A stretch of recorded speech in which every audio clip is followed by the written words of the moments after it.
All right, so let's start with the dough. I've got 250 grams of all-purpose flour here. I'm gonna season it with a few pinches of salt.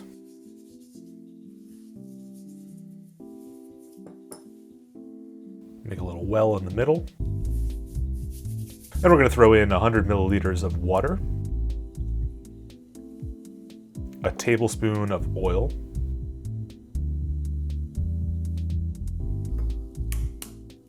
and 1 whisked egg. Start to whisk that from the center, slowly bringing in some flour until a dough starts to form. And as always with dough, it's gonna start looking very dry, but don't second guess yourself and add more water. Just keep mixing, eventually it'll all work its way in, and this actually turns into a pretty sticky dough. So we're gonna form that into a ball as best as we can. Cover it up with some plastic wrap. And let that relax in the fridge for half an hour to even overnight if you want. While it's relaxing, let's get started on the filling. Into the bowl of our food processor, we're going to put a small chopped up onion. Just make it manageable for the food processor. It doesn't have to be too fine of a chop job. Next, I'll add a few cloves of garlic. I just smashed it and roughly chopped it, being sure to get rid of those little tail nubbins.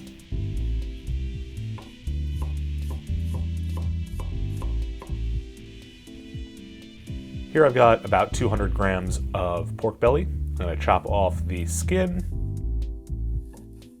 but make sure to leave that fat for extra flavor. And I'm gonna cube it up into manageable pieces once again for the food processor.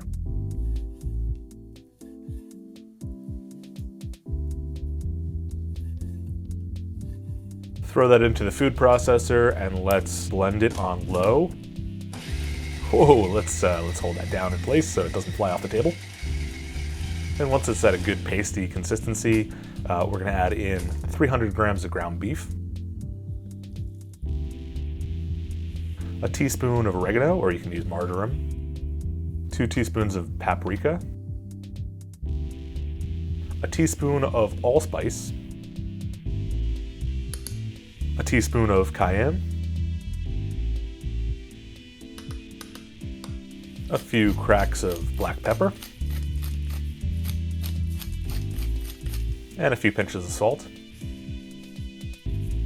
Throw the lid back on the food processor and give it a good blitz until everything is mixed up. Let's transfer it into a bowl. Cover it with plastic wrap as well, and we can let that marinate in the fridge really up to overnight. The longer it sits, the more incorporated those flavors will get, so it's up to you.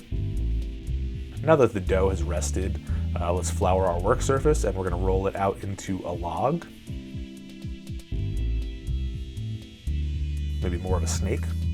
Super gluten content in this, almost like biang noodles. We're gonna chop off a little bit and make a little pancake out of it, just to make sure that the size is correct, and then we'll proceed with the same size for all of these. And roll all those little nuggets into rough little balls. Next, we've got our filling. We've got a bowl of water so it doesn't stick to our hands. We're gonna use about a tablespoon of filling. Go ahead and roll it into balls and set it aside.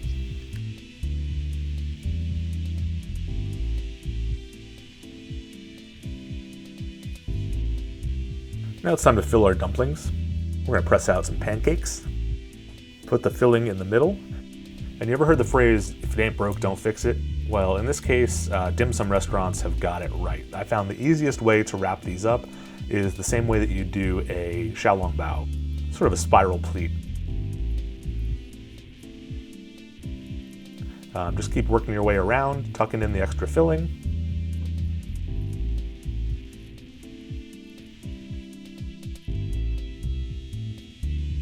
Until eventually you circle around to the other side and you can seal it all up and smooth it out.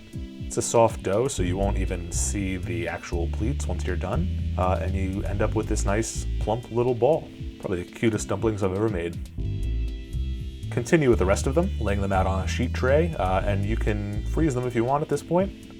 Or in our case, we're gonna fill a pot with some water.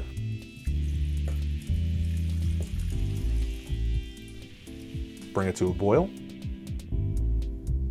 And let a few of these boil for about 10 minutes. Or until they've decided to start floating. While those guys are boiling, we can make a dipping sauce. I'm gonna take a couple tablespoons of horseradish, and I'm gonna throw in 3 tablespoons of sour cream, and season that with a couple pinches of salt.